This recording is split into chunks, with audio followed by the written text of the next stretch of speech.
வணக்கம். எஸ்ஜே மாந்திரிகம். இந்த மாந்திரிகத்தில் சூனிய கட்டுக்களை அறுத்தெறியும் யந்திர மந்திரம் இதுதான் இதனுடைய இது கேட்டிருக்கீங்க. ஏவலாலையும் பில்லியாலையும் சூனியத்தாலையும் செய்யப்படுறது, மாந்திரிகத்தால் ஏற்படக்கூடிய போடக்கூடிய கட்டுக்களையும் பாவைகளால் போடக்கூடிய கட்டுக்களையும் எல்லாமே உடைக்கிற மாதிரி கொஞ்சம் ஈஸியாகவும் கொஞ்சம் கஷ்டப்படாமல் செய்கிற மாதிரி கொஞ்சம் சொல்லி கொடுங்கன்னு கேட்டிருக்கீங்க. எங்களால் பணத்தை செலவு பண்ண முடியல, எங்களாலே செய்து நாங்களே எங்களை காப்பாற்றிக்கிறதுக்கு உண்டான எளிமையான முறையில் ஏதாச்சும் இருந்தால் போடும் கேட்டிருக்கேன். எளிமையான முறையில் உங்களால் ரொம்ப செலவெல்லாம் கிடையாது, சில மூலிகைகள் மட்டும் எடுத்தாவே போதுமானது. ஏன்னு கேட்டிங்கன்னாக்கா எல்லா விதமான மாந்திரிகத்துக்கும் ஒரு செலவுன்னு ஒன்று இருக்குது. அந்த செலவை பொறுத்த வரைக்கும் ரொம்ப அதிகமாக செலவு பண்ணி செய்கிறது எதுக்காக, எதுவுமே இல்லாமல் கம்மியாக செய்கிறது எதுக்காகன்னு கேட்டிங்கனாக்கா அதிகப்படியான செலவு பண்ணி எல்லா பொருளும் வாங்கி செய்கிறதுன்னு பார்த்தீங்கன்னாக்கா அது ஒரு வகை, அது ஒரு இதுவாக செய்கிறது. எளிமையான முறையில் செய்கிறதுன்னு கேட்டிங்கனாக்கா அது ஒரு வகையாக செய்கிறது. எளிமையான முறையில் செய்கிற மாதிரி தான் உங்களுக்கு நான் போட்டிருக்கிறேன். மாந்திரிகர்கிட்ட போக முடியாதவங்களும் நீங்கள் இதை செய்து காப்பாற்றிக்கலாம். மாந்திரிகர்கிட்ட போனாலும் அவங்களும் உங்களுக்கு இதை சாதாரணமாக செய்து உங்கள் குடும்பத்தை காப்பாற்றலாம். சரிங்களா? குடும்பத்துக்குள்ள இருக்கிற தொந்தரவுகளும் குடும்பத்தில் எந்த விதமான செயல்பாடும் செயல்படுத்த முடியாத கஷ்டப்பட்டுக்கிட்டு தொழிலில் கேட்டிங்கன்னாக்கா சில கட்டுக்களால் மாந்திரிகர்களால் போடக்கூடிய கட்டுக்களால் உங்களுக்கு பல பிரச்சனைகள் ஏற்பட்டிருக்கும். அந்த பிரச்சனையிலேருந்து முழுமையாக விடுபடுறதுக்கு உண்டான சக்கரம் தான் இந்த சக்கரத்தை போட்டிருக்கேன். இந்த சக்கரத்தை பார்த்து இந்த சக்கரத்தை தெளிவான எண்ணுக்கள் தான் போட்டிருக்கோம் பாருங்கள், புரிஞ்சு நீங்கள் இதை செஞ்சுக்கோங்க. சரிங்களா? இதை செய்ய இது இந்த தாயத்தை நீங்கள் செய்து போட்டுக்கிட்டாவே எந்த விதமான மாந்திரிகமாக இருந்தாலும் பரவாயில்ல, அந்த மாந்திரிக எல்லாத்திலிருந்து உங்களை காப்பாற்றிக்கலாம். எந்த விதமான மாந்திரிகமாக இருந்தாலும் காப்பாற்றிக்கலாமா? ஈஸியாகவே முடியும். எப்படின்னு கேட்டிங்கன்னாக்கா மாந்திரிகத்தில் பொறுத்த வரைக்கும் ஒருத்தர் காளியை அவங்க சித்தி பண்ணி அது மூலிமா மாந்திரிகம் செய்கிறாங்க. ஒருத்தர் கேட்டிங்கன்னா மலையாள பகவதியை செய்கிறாங்க. ஒருத்தர் கேட்டிங்களானாக்கா மயான ருத்ரனை வச்சு செய்கிறாங்க. ஒருத்தர் கேட்டிங்களானாக்கா இது நம்ம எத்தனை தேவதைகள் எத்தனை தேவர்கள் இருக்காங்களோ அவங்கள சித்தி பண்ணி அவங்க பிரயோகம் பண்ணுறது அவங்கள சித்தி பண்ணி வச்சு அவங்கள வசியம் பண்ணி வச்சு அவங்க மூலிமா அவங்கள தாக்குறாங்க இல்லையா? அதிலிருந்து விடுபடுறதுக்கு உண்டான சிம்பிளான வழி தான் போட்டிருக்கிறோம் பாருங்கள். பார்த்து உங்களை காப்பாற்றிக்கிறதுன வழி. ஏன்னா கண்ணீரோடு கேட்குற ஒவ்வொருத்தருக்குமே உடனுக்குடனே தீர்வு கொடுக்கணுன்றது என்னுடைய ஆசை. எல்லாருக்குமே தான் செய்யணும், அது எல்லாருக்கும் பலிதமும் ஆகணுன்றது எனக்கும் ஒரு ஆசை தான். எல்லோரும் மாதிரி நான் ஒன்றும் கடவுள் இல்லையே. ஏன்னு கேட்டிங்கனாக்கா மனுஷனாக பிறந்தவனுக்கு எல்லாருக்கும் இறப்புன்னு ஒன்று இருக்கிற வரைக்கும் அவங்களால முடிஞ்சதாவது மக்களுக்கு நல்லது செய்யணும், மற்றவங்களுக்கும் நல்லது செய்யணுன்ற ஒரு எண்ணத்தில் தான் நம்ம போட்டு தரோம். சரிங்க, உங்களுடைய வேதனைகள் தீர்றதுக்காக, உங்களுடைய கஷ்டங்கள் தீர்றதுக்காக, உங்களுடைய கண்ணீர்கள் தீர்றதுக்காக, உங்களுடைய வீட்டுக்குள்ளே இருக்கக்கூடிய பல கட்டுக்கள் இருந்து எல்லாமே தொழில் முடங்கி கிடக்குதா, வருமானம் முடங்கி கிடக்குதா, குடும்பத்தில் தீராத நோயும் வியாதியும் பிணியும் பீடையும் தரித்திரமும் உங்கள் வீட்டில் பிடிச்சுன்னு இருக்குதுங்களா, இது எல்லாத்துலேருந்து விடுபடுறதுக்கு உண்டான ஒரே ஒரு வழி இந்த நல்ல எந்திரமும் இதனுடைய மந்திரத்தையும் நீங்கள் பிரயோகப்படி ஜெயிச்சிக்கலாம். எடுக்க வேண்டிய மூலிகை ஒரு 5 மூலிகை, ஒரு சில பொருட்கள் கடையிலே கிடைக்கிற மாதிரி பொருள் தான் இப்போ சொல்கிறேன் நான். அதை வாங்கி உங்களை நீங்கள் காப்பாற்றிக்க. சரிங்களா? இது செய்ய வேண்டியது பாருங்கள், உங்களுக்கு கிட்டவே காட்டுறேன். இதனுடைய சக்கரத்தை கொஞ்சம் பார்த்துக்குங்க. இந்த சக்கரத்தில் 8 சூலம் இருக்கும். மேல் பக்கம் பார்த்தீங்கன்னாக்கா கீழே இருந்து மேல் பக்கம் வரைக்கும் பாருங்கள் 6 கோடு போட்டிருப்பேன், 5 கோடு போட்டிருப்பேன். அதை கேட்டிங்கன்னாக்கா கீழே இருந்து மேலே பார்த்தீங்கன்னா 5 கோடு இருக்கும்.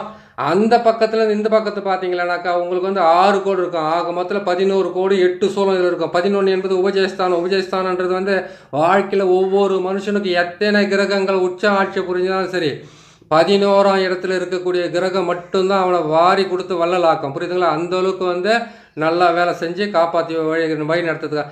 கெட்ட கிரகமே நீச கிரகமே 11ஆம் இடத்துல இருந்தால் கூட சரி அவங்களுக்கு பண தட்டுப்பாடுன்றது வாழ்நாள் முழுக்க இருக்கவே இருக்காது. அதனால லக்னத்துக்கு 11, ராசிக்கு 11 இல்லை, லக்னத்துக்கு 11 இருக்கக்கூடிய கிரகங்கள் பிறப்பு ஜாதகத்தில் இருந்தால் உங்களுக்கு கண்டிப்பாக அதை காப்பாற்றியே கொடுக்கும். என்னாலும் உங்களை எத்தனை தெய்வங்கள் கைவிட்டாலும் அந்த தெய்வம் எது நினச்சி அந்த தெய்வம் உங்கள் தேவதை உங்களை காப்பாற்றியே தீரும். சரிங்களா? சரி, நம்ம பதிவுக்குள் போவோம். இந்த சக்கரத்தை போட்டுட்டு இந்த சக்கரத்துக்கு நடுவில் என்ன பண்ணி கேட்டிங்கனாக்கா இரட்டைப்படையில் வரணும். இரட்டைப்படைன்னு கேட்டிங்கனாக்கா 4, 8, 2, 6, 10 மேலே. அதுக்கு கீழே பார்த்தீங்கன்னா 3, 1, 5, 7, 9. அதுக்கு கீழே பார்த்தீங்கன்னா 22, 44, 66, 88, 2 0 வரும். அதுக்கு கீழே பார்த்தீங்கன்னாக்கா 11, 23, 32, 45, 54, 45 வரும். இதனுடைய நம்பர். இந்த நம்பருங்களை வந்து போட்டு என்ன பண்ணுறீங்கன்னா தாயத்தை வந்து ஒரு செம்பு தகட்டில் போட்டுக்குங்க. ஒரு செம்பு தகட்டில் போட்டு அதுக்கப்புறமா என்ன பண்ணுறீங்கன்னு கேட்டிங்களானாக்கா நீங்கள் இந்த எண்ணுக்கள் எல்லாம் இந்த சக்கரத்தை வந்துட்டு அதில் அந்த எண்ணுக்களை போட்டு எழுதிக்கிங்க. சரிங்க, இது எழுதிக்கிட்டீங்க. எழுதி முடிச்சு உடனே என்ன பண்ணுறீங்கன்னு கேட்டிங்கன்னாக்கா ஒரு 5 மூலிகை மட்டும் சொல்கிறேன். அந்த 5 மூலிகை மட்டும் கொஞ்சம் ரிஸ்க் எடுத்துக்குங்க. ஏன்னா அந்த 5 மூலிகை கூட நீங்கள் ரிஸ்க் எடுக்காட்டு அது வந்து உங்களுக்கு வேலை வந்து செய்யறதுக்கு ரொம்ப கஷ்டமாக இருக்கும். சரிங்க, இதை பார்த்துட்டீங்க, இதை எடுத்துட்டீங்க. 5 மூலிகை உங்களுக்கு விஷயத்த சொல்லிடுறேன் நான். எட்டி மரத்தினுடைய கொழுந்து, அதை கிட்ட துளிர், அதுக்கப்புறம் ஆடு தின்னாம்பாலினுடைய துளிர், அதுக்கப்புறம் கவிழ்த்தும்பை அதனுடைய துளிர், அதுக்கப்புறம் சிறிய நங்கை பெரிய நங்கை இதனுடைய துளிர் எடுத்துங்க. அதுக்கப்புறம் என்னன்னாக்கா பேய் தும்பைன்னு ஒன்று இருக்குது, அதனுடைய துளிரும் எடுத்துக்கங்க. இது மொத்தத்தையும் எடுத்து இந்த துளிரெல்லாம் சேர்த்து வெண்கடுகு சாம்பிராணி இது எல்லாத்தையும் போட்டு ஒன்றா இடித்து நல்லா காய வச்சுட்டு என்ன பண்ணீங்கன்னு கேட்டிங்கன்னாக்கா வெண்கடுகு சாம்பிராணி இருக்குது, கற்பூரத்தை போட்டு நல்லா அகில் கட்டை இருளை கட்டை இந்த எல்லாம் ஒன்றா சேர்த்து இடித்து நல்லா காய வச்சுட்டு அதுக்கப்புறமா என்ன பண்ணுங்கன்னு கேட்டிங்கன்னாக்கா எடுத்து ஒரு இதில் போடுங்க. நல்லா போட்டு காய வச்சுட்டு அந்த மண் பாத்திரத்தில் போட்டு காய வச்சு போட்டுட்டு கற்பூரத்தை வச்சு அதை சுட்டி அரிச்சிடுங்க. சுட்டி அரிச்சிட்டிங்கனாக்கா அது நீங்கள் மையாவும் பிரயோகப்படுத்திக்கலாம். அதை எடுத்து நீங்கள் தாயத்தில் வச்சு இந்த தகட்டில் வச்சு தாயத்திலையும் போட்டு நீங்கள் பிரயோகப்படுத்திடலாம். சரிங்களா, இதை வந்து நீங்கள் வந்து தாயத்தில் போட்டு இந்த தகட்டை எழுதி தாயத்தில் போட்டு கட்டிக்கிட்டாலும் அந்த கட்டுக்கள் எந்த விதமான கட்டுக்களாக இருந்தாலும் அது அறுபட்டு போகும். அதே மாதிரி கேட்டிங்கன்னாக்கா இதுக்கப்புறம் எந்த கட்டு போட்டாலும் உங்ககிட்ட வேலை செய்யாது. எந்த கட்டு போட்டாலும் வேலையை செய்யாதா அப்படின்னு கேட்டிங்கன்னாக்கா எந்த எல்லா மாந்திரிகத்துக்கு இது ஒரே ஒரு வழியாக கண்டிப்பாக நடக்கும். ஏன்னு கேட்டிங்கன்னாக்கா இதை நீங்கள் போட வேண்டிய விஷயத்தை பார்த்தீங்கன்னாக்கா இதை மாட்டு கோமியத்தில், அதை கேட்டிங்கன்னா பசுமாட்டினுடைய கோமியம் இருக்குது பார்த்தீங்களா, பசுமாட்டினுடைய கோமியத்தில் வந்து ஒரு வாரம் இதை ஊற வச்சு நீங்கள் போட்டுக்கிட்டால் போதும். எடுத்து போடும்போது ஒரு எலுமிச்சை மரத்தை மட்டும் பலி கொடுத்துங்க. எலுமிச்சை மரத்தை பலி கொடுத்துட்டு அதுக்கப்புறம் நீங்கள் தாராளமாக எடுத்து செஞ்சுக்கலாம். மாந்திரிகம் தெரிஞ்சவங்களும் தெரியாதவங்களும் யாராக இருந்தாலும் அதை பயன்படுத்தி உங்களை காப்பாற்றிக்கலாம். இதை வந்து என்ன பண்ணணும்னு கேட்டிங்கன்னாக்கா இதை செய்து முடிச்சிட்டிங்க. மாட்டு கோமியத்தில் வந்து நீங்கள் ஒரு 8 நாள் ஒரு வாரம் அதை போட்டுட்டு அதுக்கப்புறம் எடுத்து உங்கள் கழுத்தில் கட்டிக்கிட்டீங்க.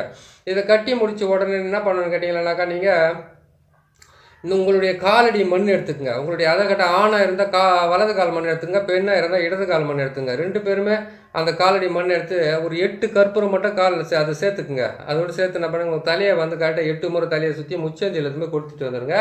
இதை வந்து நீங்கள் தொடர்ந்து வந்து இந்த 8 நாள் இது வந்து போட்டு ஊற வைக்கிறீங்க இல்லையா நீங்கள் மாட்டு கோமியத்தில், அந்த 8 நாள் நீங்கள் செய்ய வேண்டிய பரிகாரம் இது செஞ்சுட்டு மட்டும் வந்துடுங்க. அதே மாதிரி வீட்டுக்குள்ளே வந்து கஷ்ட நிலையில் இருக்கிறன்னு நினைக்கிறீங்களா, அப்படின்னு போது கஷ்ட நிலையில் இருந்தீங்கன்னாக்கா அது என்ன பண்ணுங்க கேட்டிங்களா வீட்டு பெருக்கி என்ன பண்ணுங்க உள்ளே இருக்கிற வந்து தூசோ மண் எதுவாக இருந்தாலும் கொஞ்சமாக எடுத்து அதோடு சேர்ந்து 8 கற்பூரத்தை சேர்த்துக்குங்க. வீட்டை வந்து கரெக்டாக 8 முறை சுற்றுங்க. வீட்டையே சுற்றி வர வேண்டியதில்லை, வாசலை மட்டும் சுற்றி வாங்க. அது கூட நீங்கள் ஃபோன் பண்ணி கேட்பீங்க, சார் வீட்டை சுற்றுன்னு சொல்லிட்டீங்க, வீட்டை சுற்றின்னு வரட்டுமா, எங்களுக்கு இந்த லாஸ்ட்லேருந்து லாஸ்ட் வரைக்கும் ஒன்றா ஜாயின் பண்ணி கட்டுக்கிறாங்க வீட்டாவை, அதை நான் எப்படி சார் சுற்றுதுன்னு கேட்பீங்க. நீங்கள் வாசலை மட்டும் சுற்றுங்க போதும். அதான் கேட்டிங்கன்னா தலை வாசல் வீட்டுக்கு வெளியே இருக்குதுங்களே அங்கே எதிரிங்க இருக்கிறாங்களே அவங்க பார்த்துட்டா என்ன பண்ணுறதுன்னு கேட்டாக்கா அவங்க பார்க்காத மாதிரி ராத்திரியில் செஞ்சுக்குங்க. சரிங்களா, அது என்ன பண்ணுன்னு கேட்டிங்களா சுற்றி எடுத்துன்னு போயிட்டு என்ன பண்ணுங்க அவங்களுக்கு தெரியாமல் எடுத்துன்னு போயிட்டு வெளியில் போய் எங்கன்னா கொளுத்திட்டு வந்துடுங்க. நீங்கள் செய்கிறது வந்து எந்த காரணத்தோட மந்திரவாதிகளுக்கு தெரியக்கூடாது, மாந்திரிகளுக்கு தெரியக்கூடாது, எதிரிங்களுக்கு தெரியாத மாதிரி நீங்கள் பார்த்து செய்துட்டு வந்தீங்களா போதுமான விஷயம். சரிங்க, நீங்கள் வந்து இதை போட்டுட்டீங்க. இதை போட்டு செய்து முடிச்சோன்னே இதை என்ன பண்ணுறீங்க கழுத்தில் போட்டுக்கலாம். அதே மாதிரி அகில் கட்டிலையோ இல்லைன்னா இது நம்ம இருளை கட்டிலையோ பழைகள் கூட இந்த நம்பரை போட்டு எழுதி இது போட்டு என்ன பண்ணுறீங்க கேட்டிங்கன்னா அந்த சக்கரத்தை போட்டு நம்பரை போட்டு எழுதி வாசலில் மாட்டி வைக்கலாம், பூஜை அறையில் வைக்கலாம், தொழில் ஸ்தாபனத்தில் வைக்கலாம், அப்படின்னு கேட்டிங்கன்னா வியாபாரம் செய்கிற இடத்துல வச்சுக்கலாம், எங்கே வேணாலும் வச்சுக்கோங்க. நீங்கள் செஞ்சு கொடுப்பீங்களான்னு கேட்காதீங்க. ஏன்னா நிறைய வேலை இருக்கிறதுனால உங்களுக்கு உண்டான விஷயத்தை நான் சொல்லிடுறேன் நான். நீங்கள் அதை செஞ்சு போட்டுங்க. கட்டையை போய் வாங்கிட்டு வந்து நீங்களே கூட இதை வரைஞ்சிக்கலாம். இல்லை ஒரு கட்டையை வாங்கிட்டு அகில் கட்டையா அப்படின்னு கேட்டிங்கன்னாக்கா நான் சொன்ன மாதிரி வந்து இருளை கட்டையை வாங்கிட்டு வந்து அதில் இந்த தகடை போட்டு புதைச்சிக்கங்க. நான் அதான் கேட்டிங்கன்னா இதை வரைஞ்சிட்டு இதை எழுதிட்டு எண்ணுக்களெல்லாம் அதிலே போட்டுட்டு அந்த கட்டையில் 4 பக்கம் 4 ஆணி அடித்து அதுக்கப்புறம் நான் சொன்ன மாதிரி வந்து இந்த எட்டினுடைய துளிர் இதெல்லாம் இருக்குது இல்லையா, இந்த துளிரெல்லாம் போட்டு நல்லா இது பண்ணிட்டு என்ன பண்ணிங்கன்னாக்கா அதை வந்து மை மாதிரி ஆக்கிட்டு அந்த மையை போட்டு புணுக்கு ஜவ்வாது அப்படின்னு கேட்டிங்கனாக்கா வெறும் ஜவ்வாது மட்டுமானா போட்டு அதை கழுவிக்குங்க. கழுவிட்டு நீங்கள் செய்யுங்க இந்த வேலையை. சரிங்களா, இதை செய்து முடிச்சிட்டிங்க. செய்து முடிச்சிட்டு உடனே என்ன பண்ணி இதுக்கு உண்டான மந்திரத்தை வந்து நான் சொல்கிறேன், கொஞ்சம் பொறுமையாக சொல்கிறேன், நீங்கள் கேட்டுக்குங்க.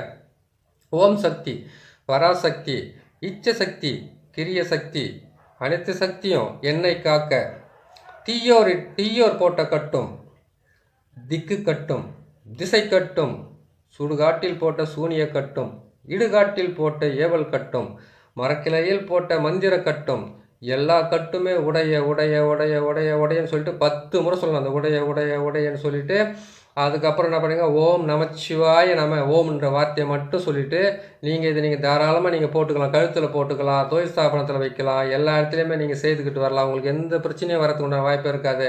எல்லா கட்டுக்குமே அருந்து போவோம். ஏன்னு கேட்டிங்களேனாக்கா இதில் போட்டிருக்கிற எண்கள் வந்து அந்தளவுக்கு வந்து உங்களுக்கு தெளிவாகவும் நல்லாவும் தான் போட்டிருக்க பாருங்கள். எந்த விதமான மறைமலையில் எலுமிச்சை மரத்தை அறுத்த வைக்கல, எந்த விதமான பலியும் கொடுக்கல. இதை வந்து நீங்கள் செய்கிற நீங்கள் மட்டும் என்ன பண்ணுங்கன்னு கேட்டிங்கன்னாக்கா எலுமிச்சை மரத்தை வந்து சக்கரத்துக்கு பலி கொடுத்துக்குங்க. எலுமிச்சை மரத்தில் மூலிமா வந்து பார்த்தீங்கன்னாக்கா உங்கள் தலையை சுற்றி வந்து கீழே வச்சு நசிக்குங்க. ஏன்னு கேட்டிங்கன்னா செஞ்சு கொடுக்குறவங்க முதல்ல எலுமிச்சை மரத்தை போட்டுக்கணும். இதை போட்டுட்டு என்ன பண்ணீங்கன்னா மாட்டு கோமியத்தில் போட்டு நீங்கள் ஊற வைக்கிறீங்களா, 8 நாள் பொறுத்து நீங்கள் எடுத்து கட்டிக்குங்க. அப்படின்னு கேட்டாக்கா இந்த தகுடை வந்து நல்லா போட்டு எடுத்துகிட்டு போய் என்ன பண்ணு கேட்டிங்கன்னாக்கா நான் சொன்ன மாதிரி அகில் கட்டையிலையோ அப்படின்னு கேட்டால் இருளை கட்டையிலையோ போட்டு கொண்டு போய் வீட்டில் வைங்க. அப்படி இல்லைன்னு கேட்டிங்கன்னா தொழில் ஸ்தாபனத்தில் வைங்க. இது நீங்கள் செய்கிறது வந்து எந்த காரணத்தோடு நீங்கள் மாந்திரிகத்தை இப்போ எங்கே செஞ்சாலும் சரி, எங்கே செஞ்சுக்கிட்டாலும் சரி, நீங்கள் செய்கிறன்றது மட்டும் மற்றவங்களுக்கு தெரியாத மாதிரி கொஞ்சம் செஞ்சுக்குங்க. தெரிஞ்ச மாதிரி செய்கிறது வந்து இதில் வந்து மாந்திரிகத்தை பொறுத்தவரைக்கும் எல்லார்கிட்டையும் போயிட்டு வெளிப்படையாக செய்கிறதில்ல, மறைமுகமாக செய்து நீங்கள் உங்களை காப்பாற்றிக்கிற வழியை தான் செஞ்சுக்கணும். அவங்க போகிற கட்டியெல்லாம் உடைக்கணும், அவங்களுக்காகவே போராடிக்கிட்டு இருக்கணும். வாழ்நாள் முழுக்க நீங்கள் எதிரிகளோட மாந்திரிகளோட நீங்கள் போராடிக்கிட்டீங்கன்னாக்கா நீங்கள் எப்படி சம்பாரிச்சு சோறை திண்டு எங்கே வந்து வாழுது? சீக்கிரமாக கொரோனா வந்து சாப்பிட்றாங்களே, இந்த மாதிரி பயத்திலே செத்த போயிடுவாங்க மாதிரி இருக்குது. அதனால் நீங்கள் கொஞ்சம் பார்த்து பத்திரமா செய்து இதுலேருந்து நீங்கள் விடுபட்டு வாங்க. இது நல்ல சக்கரத்தை தான் போட்டிருக்கிறோம், நல்ல மந்திரத்தை தான் சொல்லியிருக்கிறோம். இதை நீங்கள் பொறுமையாக பார்த்து செய்துக்குங்க. சரிங்களா?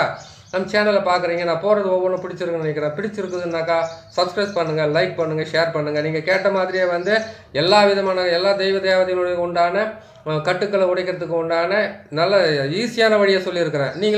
நீங்களே செய்து பயன்பெறலாம். சரிங்களா? இன்னொரு நல்ல பதிவில் உங்களை சந்திக்கிறேன். நன்றி, வணக்கம். நீங்கள் வந்து சப்ஸ்கிரைப் பண்ணுங்கள், லைக் பண்ணுங்கள், ஷேர் பண்ணுங்கள். இன்னொரு நல்ல பதிவில் உங்களை சந்திக்கிறேன். சரி.